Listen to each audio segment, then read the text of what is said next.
And good afternoon. Welcome in. Sharpening the Edge, week number 8.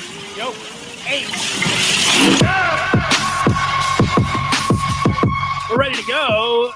The gang is all here. That includes Brandon Justice, Lucus Reimink. I'm Dennis Fithian. Guys, great to see you. Hope you had a great week. And we usually pick, 8 different items, and it includes Michigan and Michigan State. But those guys are off this week.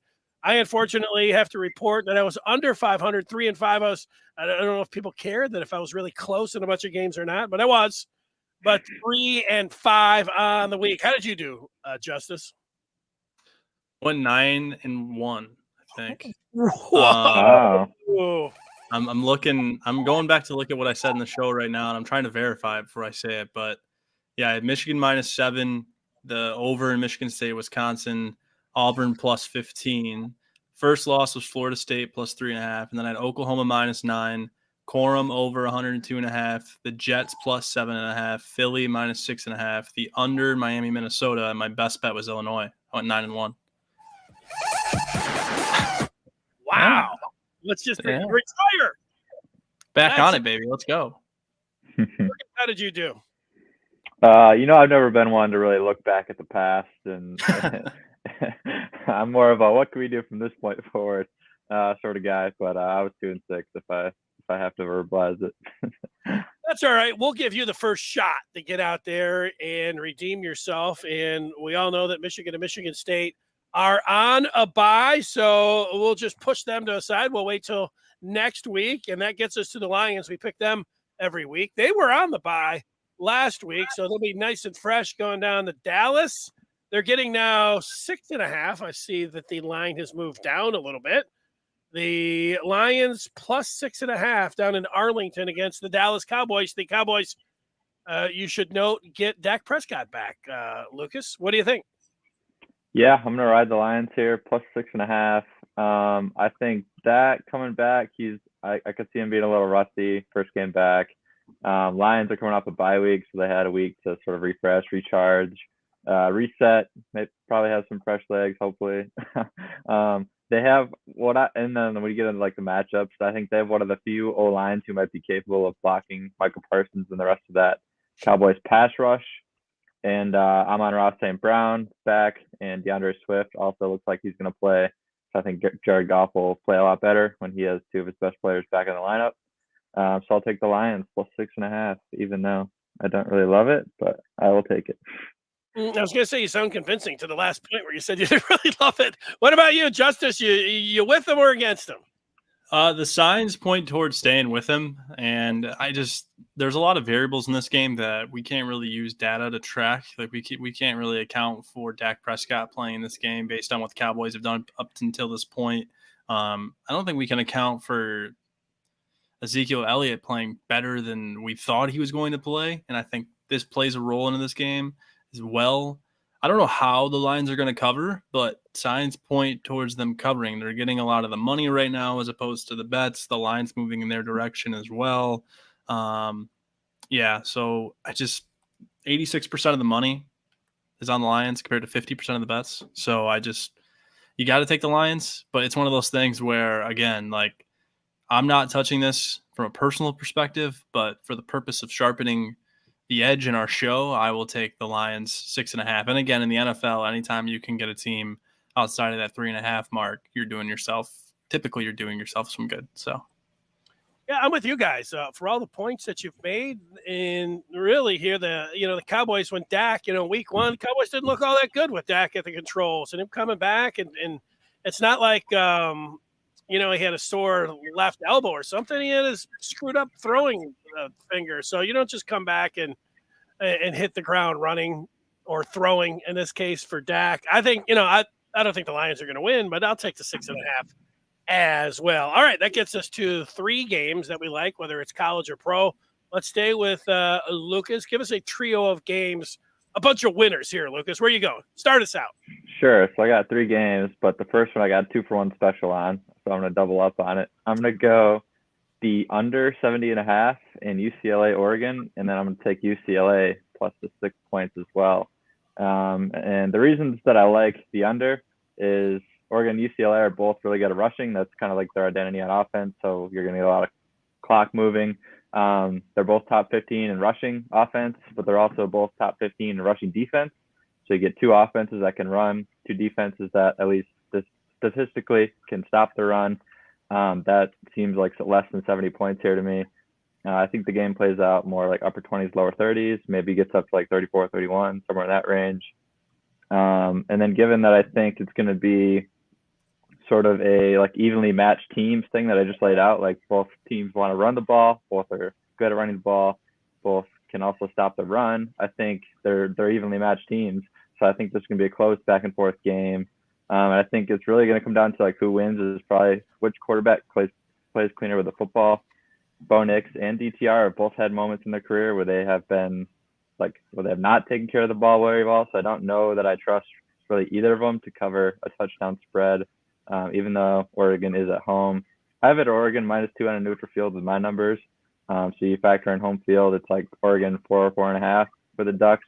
So I'll take a couple points of value there out of the Bruins, the +6. And then the under, 70.5. And then I'll go Big Ten country, Purdue, Wisconsin. This line, maybe, I don't know, maybe I'm just missing something. To me, it just doesn't make a ton of sense. I think it's a little disrespectful to Purdue.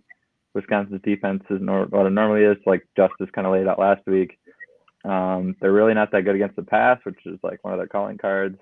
I would have Purdue here as a half-point favorite on factoring in the home field advantage for Wisconsin. So I think Purdue's going to win the game, essentially, is what that means. And then Purdue, I'm not really scared of taking Purdue on the road because they've already won at Minnesota and at Maryland. So they've shown that they can go on the road and win Big Ten games. They're pretty comfortable on the road. So I think they're going to win this game. So I'll take the +2.5 there for sure. And then I will take another Big Ten game here. The opponent, who Michigan just played last week, I'm going to lay the points with Penn State, -4.5. Kind of a get right spot here against Minnesota at home. I think playing in front of the whiteout helps a lot. I had this at Penn State -5 on a neutral field. So you factor in the whiteout, it's like -6.5, 7 range. So that's kind of where I see this playing out. There are quarterback question marks for both teams, which leaves a lot of uncertainty. Tanner Morgan got hit really hard on the head last week against Illinois. So I'm not entirely sure. It looked like concussion. You can't say for sure, but it looked like concussion to me. So I'm doubtful that he plays, but that's kind of speculation. And Sean Clifford obviously left the game at Michigan too. His looked like more of a shoulder. I think there's a better chance that Clifford plays.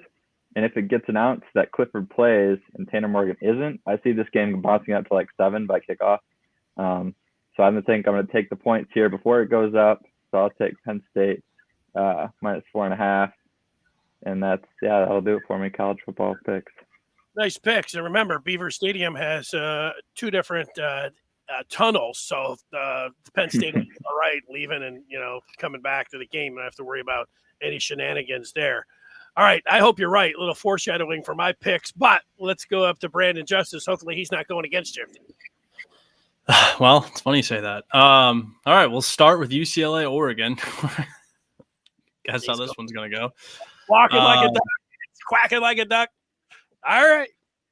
So I looked at Lucas's power rankings, and they had this game right around Oregon 5 was where it was at with the home field advantage. I had it 3. I think you had it 2.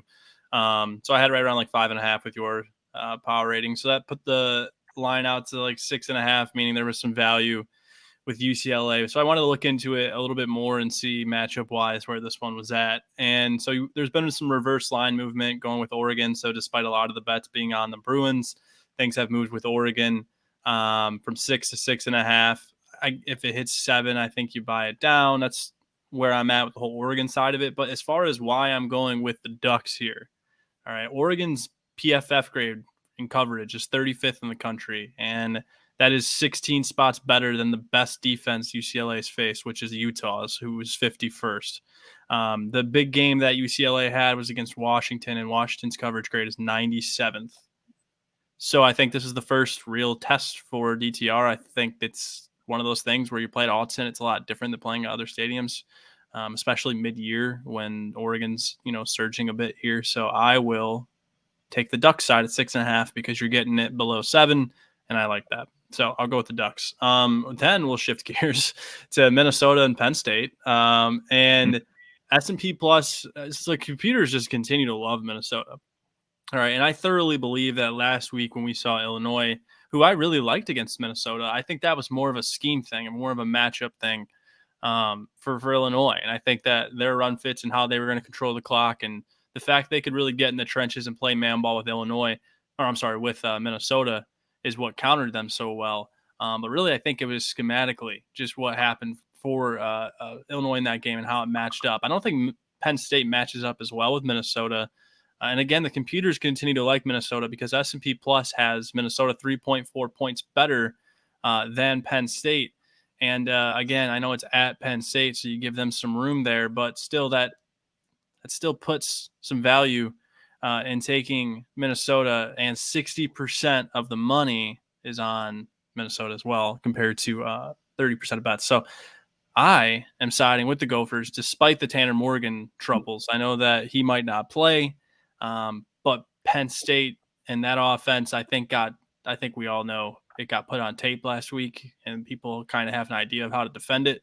And I think Minnesota has the personnel to run out something similar to what Michigan did. Now it's at Penn State, but I think if you can get above a field goal, you're in a good spot so long as we don't know what's going on with either quarterback. If we figure out what's going on with the quarterback and Morgan's out, obviously wait for that line to push. So in my opinion, I'm making the pick now, picking Minnesota, but I wouldn't pick Minnesota right now. I would wait until Friday, because if you can get to Friday and you can get a bunch of points when Morgan's out, then you're doing yourself a service. So I will take them. And then we will – does that make sense? I don't know if I explained that right. If you wait till Friday and you can get above the 7 mark, even with Morgan out, I'd still take it above 7.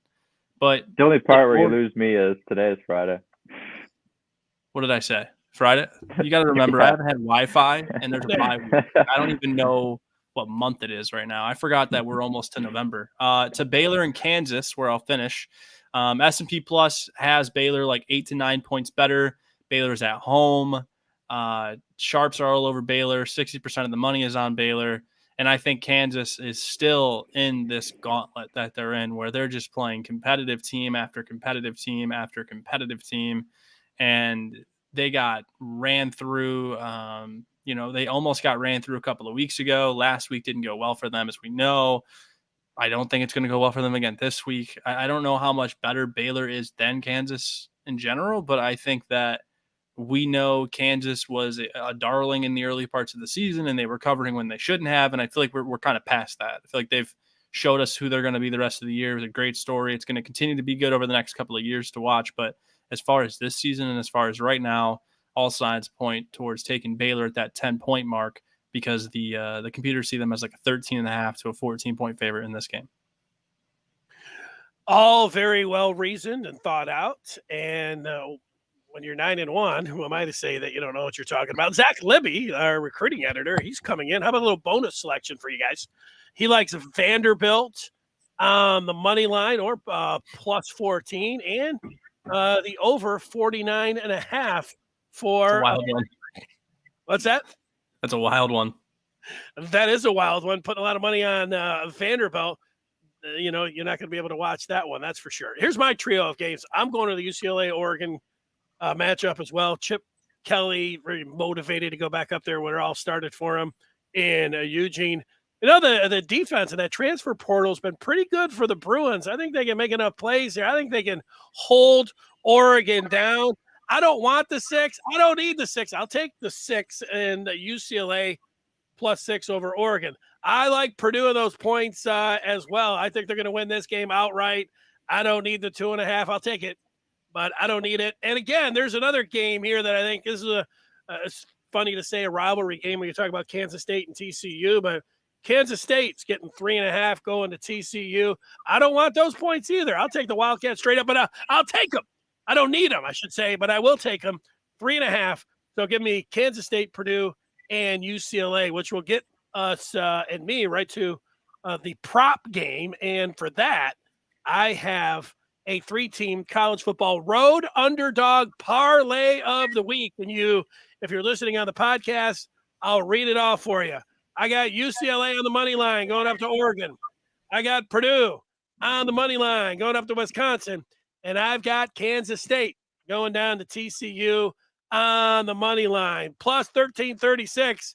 Enjoy it. Take care of it. I do have to put up my 3-team home underdog parlay last week that barely missed. I had Illinois on the money line. I had Michigan State on the money line, and Indiana, they covered, but unfortunately they did not win that game. But go ahead now, Lucas. We have it's parlay time, and it's your call. The floor is yours. Sure. So I'm going to call this one that Vegas is smarter than me parlay.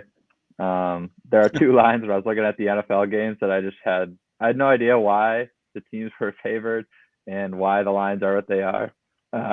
So I'm just going to trust Vegas. I don't personally, I would take the opposite side on two of these three. It's Broncos -1. I don't know. They play the Jets. I didn't really understand it. The Jets are 4-2. They've been playing good football. Broncos have looked terrible on every game that I've seen them. And then the opposite. And Russ might not play. That too, but I don't know. Yeah. So, anyways, I'm just gonna take it because Vegas seems to know something that I don't. And then Jaguars -3. This is another one. They play the Giants. Giants have also looked really good. I really have no idea why the Jaguars are favored here, even though they're home. So I'm just gonna take it because, again, I think Vegas knows more than I do. And then this one's my own actual pick. Falcons +6.5 against the Bengals.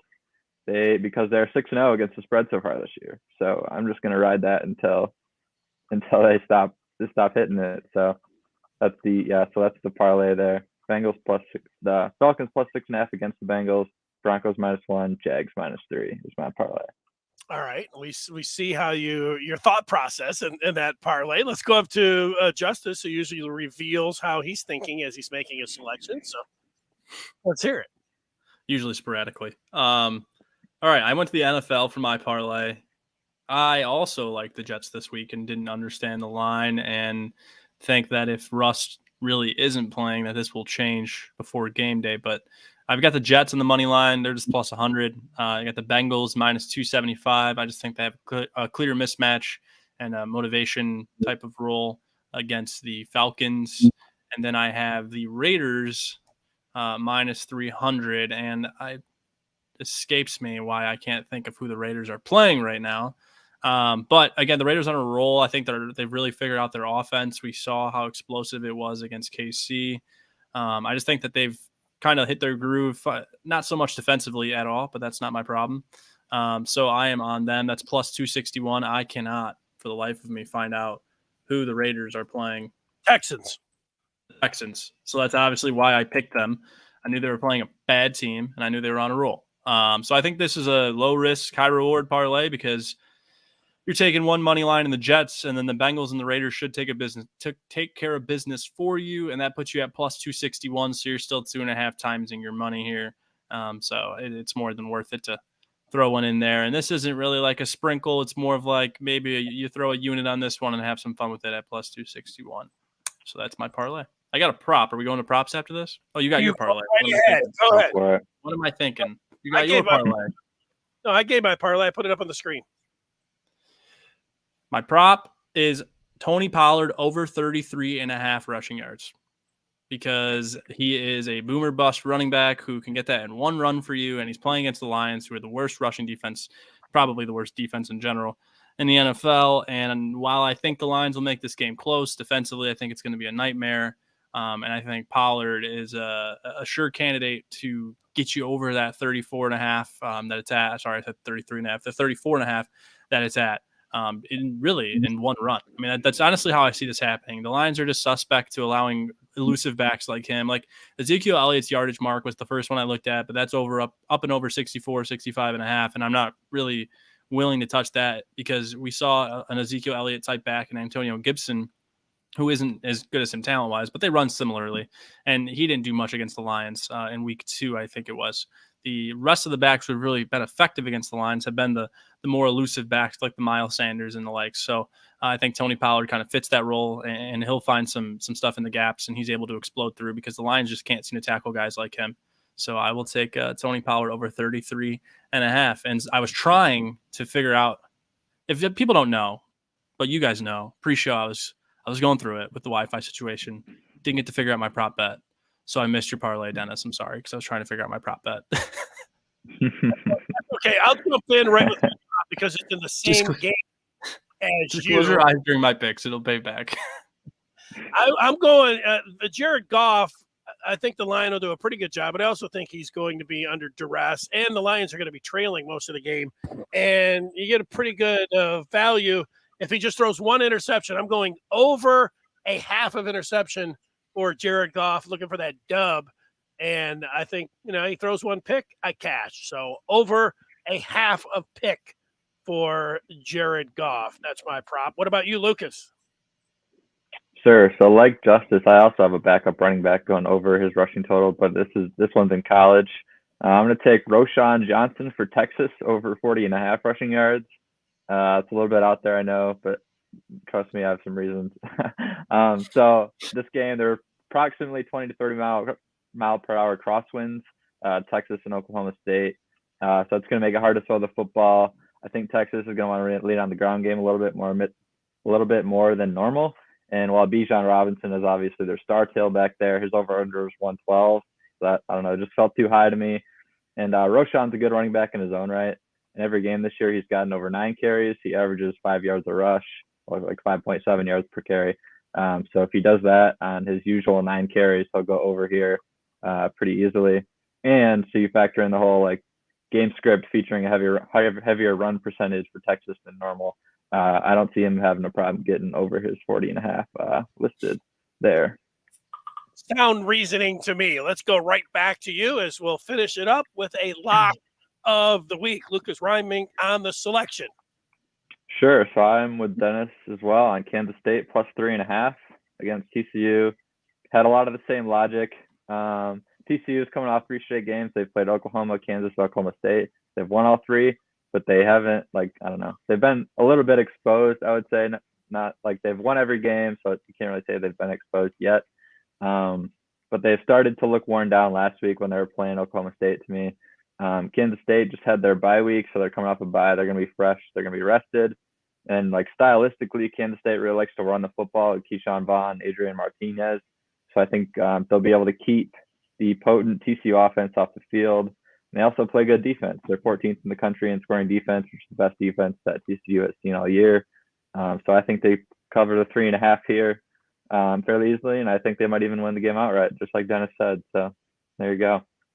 I hope you're right. Let's go to. Well, we'll wait for Justice. I know he might have to look. I'm here. Don't worry. Well, right. Since you were 9-1, we'll let you bring the hammer. I'm also going with a style type game. Army's just laying 6.5. They're taking on Louisiana Monroe. It's a nightmare to try to defend that. Meanwhile, Louisiana Monroe's having a terrible season. They're not any good. They're a finesse team. That equals blowout city if you're going up against a triple option and Army. I'll lay the 6.5 gladly and go big on Army over Louisiana Monroe. Now, the floor is yours, Justice. I'm going to go with the total. We haven't talked totals much today, which deservedly so. But 93% of the money is on the over in this one compared to 58% of the bets. The lines moved out 2.5 points, and I think you're still staying under a hook here, which is good. It is Atlanta and Cincinnati in the NFL. I've got the over at 47. I'm going to take it up to 48.5 probably, but I think it's going to. Anytime you can stay under the hook, you're doing good. It's at 47 right now. I think these are 2 middling defenses. I mean, they're better in coverage than they're given credit for, but they're still not great. They're both middle of the pack. And then offensively, the Bengals are just trying to. I think this is a game where they're really going to try and unlock everything. And they're continuing to get closer and closer to that week by week. We saw how big of a game Jamar Chase had in their return to the Superdome last week. And I think we're just continuing to see them kind of take the lid off of this thing and let it kind of explode as Joe Burrow gets healthier. And he seems like he's 100% now. I'd have to imagine he is. And against Atlanta, it's kind of a prove-it game for them where they're completely superior to them in most categories. And I think they can kind of push their will a bit, show them what they got. It's kind of like a prove-it game in the NFL. Do I think they're going to cover the spread? I think it's at over 10 or something larger than – I'd like. Probably not, but I will take the points. Yeah, it's at 6.5. So I'll take the points because I think 47, you're going to get more than that in this game. between two teams that I think this is like one of those 48, like 33 type of games in my opinion. So. All right, that sounds good. Oh, I wanted to ask both of you. The early line came out for U of M and MSU, and I think it was 22.5, 23.5. I just looked. It's I say down to 22. What do you guys think? I think that's a little bit high. I thought it would be around 17. That's the pick that I'm making, 37-20. Spoiler alert for next week. But what do you think of that number, Justice? You think it's coming down? It's come down a little bit. What's it mean? Is that too fat of a number for this rivalry game? Let's see. Well, S&P Plus makes it out to about like 23.5, 23. Michigan is a 24.8 rating, and Michigan State is, I think, they're 5.